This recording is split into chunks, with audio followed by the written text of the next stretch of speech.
Men, will you live passively or responsibly, courageously or cowardly?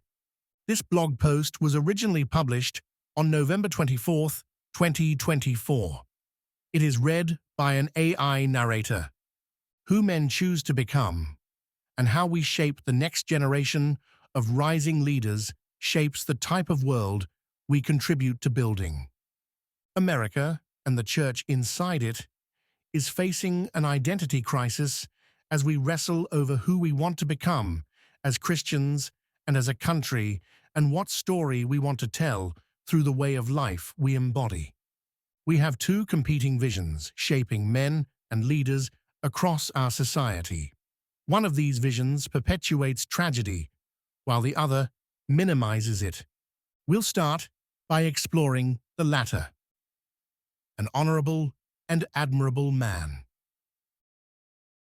Growing up, my father and I participated in a men's group with fathers and their sons, which revolved around a book called Raising a Modern-Day Knight, a father's role in guiding his son to authentic manhood, by Robert Lewis. This book contains 4 values that an honorable man embodies and one who is anchored in Christ-like virtue. The book title draws on the theme of chivalry that medieval knights embodied. What values does an honorable man embody? First, they reject passivity. Then, they accept responsibility.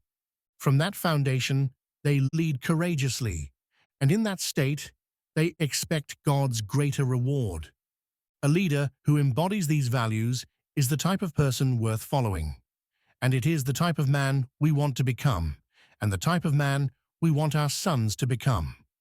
Let's explore the contrasting vision.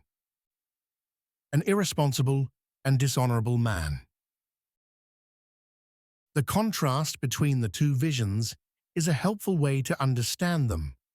While I describe this anti-vision below, know that I have embodied this way more than I'd like to admit.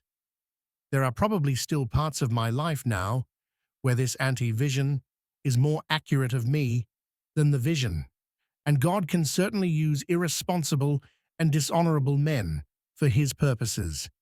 Clarity on these values acts as a powerful mirror that God can use for our transformation into Christ-likeness. As I've contemplated the societal context of America, I've reflected on the values listed above and their counterparts. It's easier to go along with the hate and become hateful ourselves than it is to stand up to the hate and love instead. If we flip the vision listed from the book upside down, here's what we get. Embrace passivity, reject responsibility, follow cowardly, chase man's lesser reward. This is the easy way forward. It's the way of least resistance. It's simply a way of being a man that means jumping on an inner tube and riding down the river. But when the mission is to get to the top of the river, it's the harder way forward in the long run. Contrasting visions. If you've not heard of the Wounded Knee Massacre, it's a horrible tragedy, 300 Lakota people killed, that unfolded in America in 1890. Professor Heather Cox Richardson spoke about it on The Weekly Show with Jon Stewart. In retrospect, the following was the one redeeming takeaway from the horror which embodies the vision I've laid out above, contrasted with the anti-vision. What I came to believe was that a hero is somebody who keeps trying to do the right thing, even when they know the walls are closing in. When the walls are closing in on you, what will you do? Sometimes doing the right thing will mean punishment from other people, but that's why expecting God's greater reward is key here. We do the right thing, knowing that it is good and that God will reward us for doing so when it costs us. Self-authoring focuses on taking responsibility in every part of your life, and we need to be challenged in all the areas of our lives.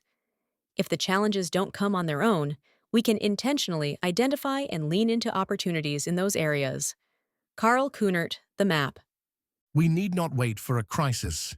we have a series of choices and actions we can practice in less severe situations so that when the walls close in on monumental moments, we're prepared and practiced.